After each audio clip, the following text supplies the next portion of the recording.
Hello, lovely people. Hi. I need therapy. I'm having therapy, which is good. Everyone needs therapy, really. Who doesn't?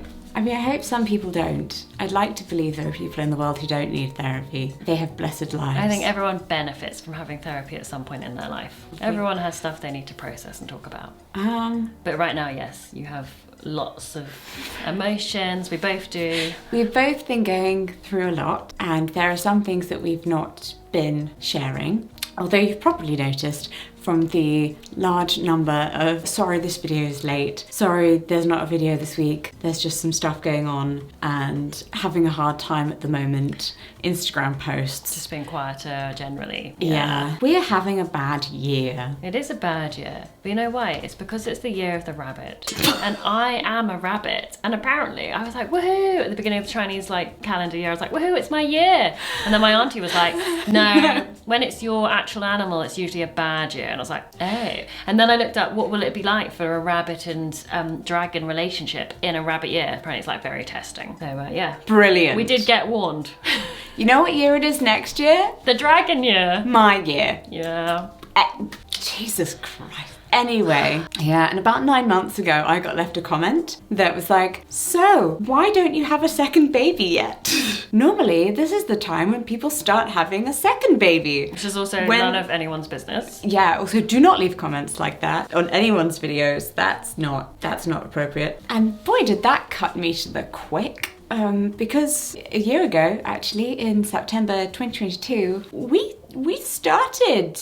Yeah, we started our fertility journey part 2. And we know that the first time we had a baby, we didn't tell you anything until we were like, surprise! Yeah, we made it's a baby. We made a decision that we didn't want to share about it because we knew it would potentially be quite difficult going through fertility. And I think at the time and that worked for us that year with our first pregnancy ever and with getting pregnant with Rupert, not to publicize that and share the journey because constantly getting our hopes up and then for whatever reasons, but whereas for whatever reasons this time we're actually really we've been struggling with it. I think maybe because there was an expectation of it maybe going more simple, being simpler than last time for some reason. Well, sorry if you haven't got it yet, this is a video where we discussed the fact we've been trying to make a baby for a year. Welcome to our second fertility journey. In case you can't tell, no, this is not a baby announcement. The first time we did 5 IUIs and they failed, and then we did 1 IVF, and the first time it worked. We were amazing. And we had a really fantastic, pretty smooth pregnancy. He's a joy, he's a delight, he's wonderful. So I think in our minds, a bit like the process of being pregnant and giving birth, people say it was amazing, it was the most magical experience of my life, I'm gonna have another baby. And they forget all the bad bits. We forgot all the bad bits and just remembered the success story of it. Yeah. And we just thought, second time, success story again. And then realised 1 year down the line where we are now that this just sucks. Really sucks. Lowest point so far was we had an early miscarriage. Yeah, the term miscarriage, medically it was called a biochemical pregnancy because it's not even got to miscarriage state. But there's been just talking about this randomly about the terminology, but there has been debate recently about the use of miscarriage because up to a certain week, I think it's 24 weeks, it's just classed as a miscarriage, but past 24 weeks you get a birth and death certificate and that's actually recognised as a being that was created. And I just feel anyway, it doesn't matter what you name it, it was a loss. Yeah. Yeah. I think what's upsetting about that is everyone talks about failed IUI attempts, failed IVF, a failed IVF round. But I think when you have that initial positive pregnancy result, and then to be later told that it's actually no, it's a negative. I think you can't help it, can you, when you first see that positive pregnancy stick?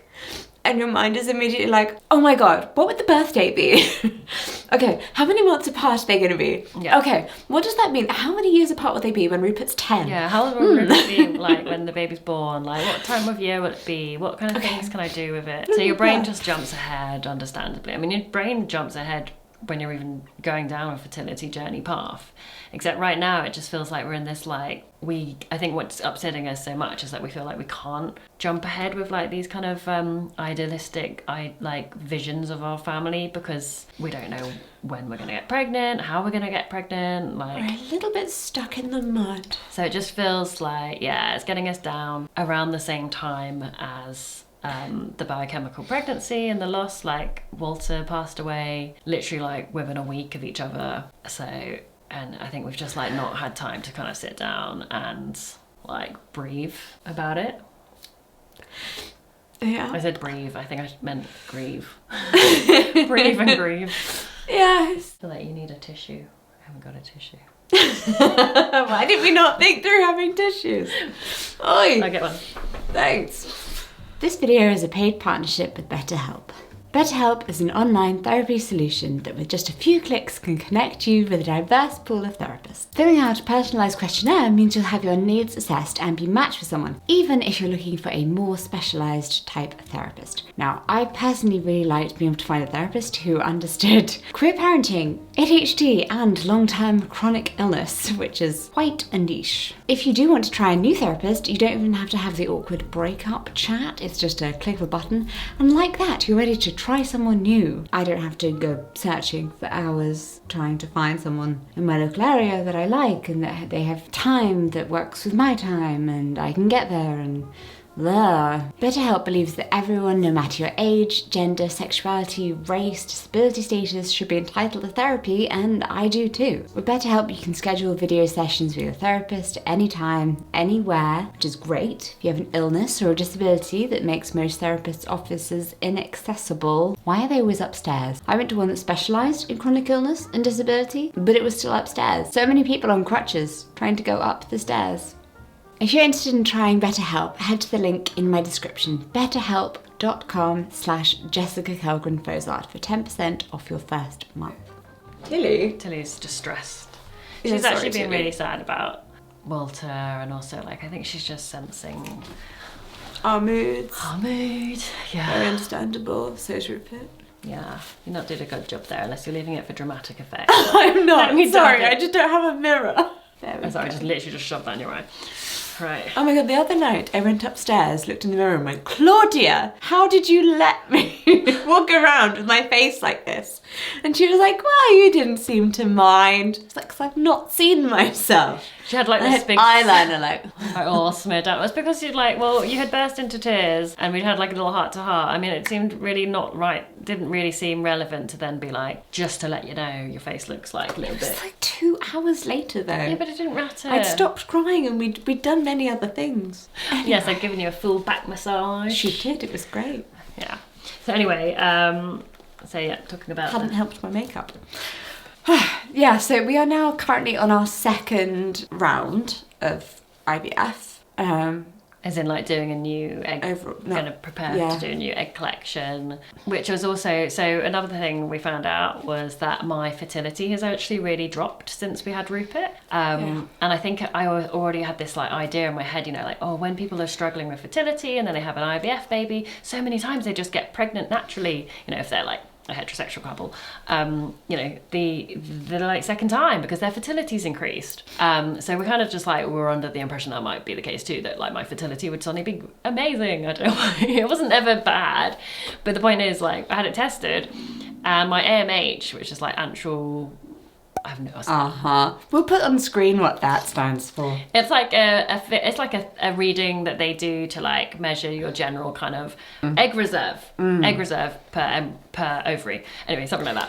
It's a marker of fertility in women. It was 22 in 2021 when we got pregnant with Rupert, and now it's a 4, which is not like considered like a low reserve. Like I'm not classified as someone who's got a low reserve, but obviously it is low.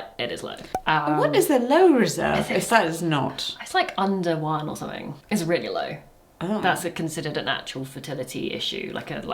I'm not classed as someone who has a known fertility problem kind of thing. I think we very much went in thinking, oh, well, the time that we made Rupert, because there were this many eggs and then that turned into this many blastocysts and embryos and then this many blastocysts, is that the way it goes? Eggs, embryos, blastocysts. Yeah. Or blastocysts and embryo. Blastocyst whatever. is a 5-day embryo. Okay, there you go. Eggs, then embryos, then blastocysts. When we were like, yeah, it'll be the same. There'll be the same amount, or at least that's what I thought in my mind. And then, nope, 1, and that did not. Yeah, so we're gonna do our second one, but this time we're gonna we're really kind of like rooting for it. I know like that sounds weird because like we should have been rooting for the other ones, but I think we're going in with more determination this time, because up until recently, I think, like we said, we went in with this like really positive mind frame, which is a great thing, but also maybe we were slightly misguided. And we went in with the assumption it would work. Yeah, but also like we started like prioritizing work events, work timetables, work commitments, and every month is a month that is lost. So, you know, like you're only fertile, you can only, IVF is like a assisted fertility method, but it still kind of follows your own cycles, and it takes like a month for each thing to happen. So, you know, every month that we were like, oh well, we can't do it this month because we're going to Paris, and we can't do it this month because we've got this other event, you know. And suddenly it's like the summertime, and we're like, oh, and then the comment like, oh, your son's already 2, and like I think that made you so upset because Jessica's always had this strong vision. I mean, we're actively trying, but yeah, I've always wanted children. I've always thought like, oh, we have children like quite close in age, and then that will make life in a way easier, because my brother and I are 5 years apart in age, and I've always hated it because I just don't. You just miss out on so much in terms of a shared culture, like children's culture. Like we didn't watch the same shows growing up. But I don't know, that's just your own. I know, it's just my own personal experience. Oh my gosh. But if you're going to the cinema with your sibling who's 5 years younger than you, and you're like, I don't know, 12 and 7, you want to watch vastly different films. Yeah. Okay. For Jessica's own personal lived experiences, she wanted children to be closer in age. Yes. On the assumption that they would therefore be closer as well. Yes, and I've always wanted more than 2 children, and we're still debating about that. Well, don't get me, we are. Well, yeah, considering we're currently struggling to have a second one. Exactly. So this time we're going in with a new mental outlook. The main change is that I've basically studied, and you have as well, a book called It Begins... What's it called? Starts with an egg. I've studied it. I can't remember what it's called. Starts with the egg. And it's by like this doctor called like Rebecca Fett, I think that's her name. It's all about how she had her own personal fertility issues. She did her own research into what else can actually make a difference and improve my fertility rate, like what can improve my egg quality to therefore improve. Basically, it all starts with the egg, because if you have a good quality egg and lots of good quality eggs, then you're more likely to get a successful IVF or just general fertility outcome. And it's really interesting, and we're basically implementing all the stuff she says, because she managed to improve her fertility so much so that she got like turned around. So like for instance, like it was a bit like me, like so rather than getting like 1 embryo, suddenly she had like 10. Yeah, I found out about this from a mum at a queer parents group, because she also followed this book after doing her first round of IVF, where they only had 1 embryo, and then after following this book she had 14. Yeah. So I'm like, and it's like, let's follow it. None of it's like rocket science, like it's kind of stuff we should know. Eat healthily. It was basically like, don't stress yourself. Drink lots of water, don't have too much caffeine, don't drink alcohol, treat your body as if you're pregnant already. But the main things that I kind of implemented that is like cutting out all refined sugars, refined carbohydrates. Yeah. So like no white bread, no like potato or like limited potatoes. Bread, by the way. Yeah, but I'm like changing it to like brown, so like whole foods kind of things. So like brown bread, pulses, brown rice, lots of fruit and vegetables, like lots of like dark green leafy veg. It's like high in B12 and like iron and folate. Red meat, but not too much red meat. Lots of like bone broths, like ribs. Like I like to make like Chinese broth soups with like ribs and chicken, and just being a bit more conscious conscious with what I'm eating and putting in my body because it makes such a difference. But the other main thing is like these supplements that she was talking about. There's been actually loads of evidence for it. So I'm now taking 75 milligrams of DHEA, which is actually what is recommended for people who have a classified, like an actual diagnosed low ovarian reserve. And with the DHEA, that's something that my doctor prescribed me. So that's been really useful after I basically discussed would it be beneficial to try it. Because some countries you can only get it in prescription, some countries you can just buy it. And the other main thing is this supplement called Ovum, which I think she actually helped create, and it's got like all the things, like a whole list of things that you need. Like, for instance, like folic acid, the amount that is actually sort of recommended is not enough for most, and it's like, so the amount in Ovum is like way more, it's like 3 times the amount or something like that. And the same with like vitamin D, like, and it's just like... We all need way more vitamin D than we think. Yeah, it's just like all these like, oh, you need to take this much iron and this much folic acid. Like folic acid is the one thing pretty much in the UK that your doctors tell you to take if you're trying to get pregnant. But that's it. They don't give you much information about anything else. And that's based on a study from like the 50s or something. And there's been so many other studies and like with effective results showing that so many other things help, like coenzyme Q10 and stuff. It's just like, why is no one implementing this? And we're spending so much money and time and emotional effort into like trying to create a healthy pregnancy and baby, and yet like not getting the like simple advice that we need to maximize those results and chances. Yeah. So yeah, so we're just really thankful that we found that book and that you went to that group. I happened to have one conversation with that lady. Yeah. So next scan, I'm really hoping. I mean, the thing with this new diet and supplement thing, you have to do it for like minimum like 2-3 months for it to take effect. So we've basically recently been taking a break from the fertility stuff and just focusing on like get my body is in peak form. She's an athlete. Yeah, well, I gotta work on my core a little bit still. That's one of my other goals. And for anyone wondering why we're using Claudia's eggs and not mine, you must be new here. I have a lot of genetic problems, and my eggs would require a lot of genetic testing. We have considered. But half of them would be duds. Yeah, but we could do PGD, which is like pre-genetic determination, where they test them, and we've been told we could have that potentially on the NHS. Only with our first child, and we already have one. That's true. Well, yeah, so we'd have to do it so that's out. So we'd have to do it privately, so that would be an extra thing. But also I just think like, it just seems like Jessica would then be the one who had to take all the hormonal stimulating medicines in order to do an egg collection. It just adds like so much more, and she's already on so many medications. She already suffers with chronic fatigue. Like, so we're trying me again as our first point of call. All avenues considered.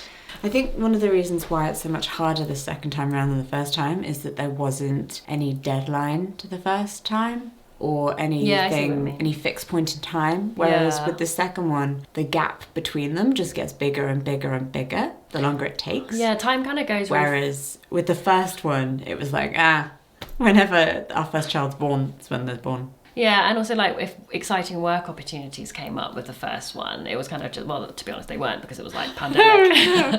So maybe that's another factor actually that played into it, why it wasn't so difficult, because we were like, well, we're not doing anything else anyway. We're just making a baby. But when you have a baby, like, well, he's not a baby anymore, he's a toddler, and that's kind of the point. But like when you have a child, time goes so fast, like they grow up so fast, and I think it really like almost pushes it in our face every day. Like, he's not a baby, he reminds us. It kind of just makes us like think about the preciousness of time. And in one instance, I'm looking at the positives of like, actually the longer we don't have another child, the more one-on-one he's getting, and that's actually so important and valuable, especially in the first 3 years of his life. But also at the other hand, it's like, you know, we want to have a little family unit. We want to have a sibling for him. He really wants a sibling. Yeah. He specifically wants a little sister to brush her hair.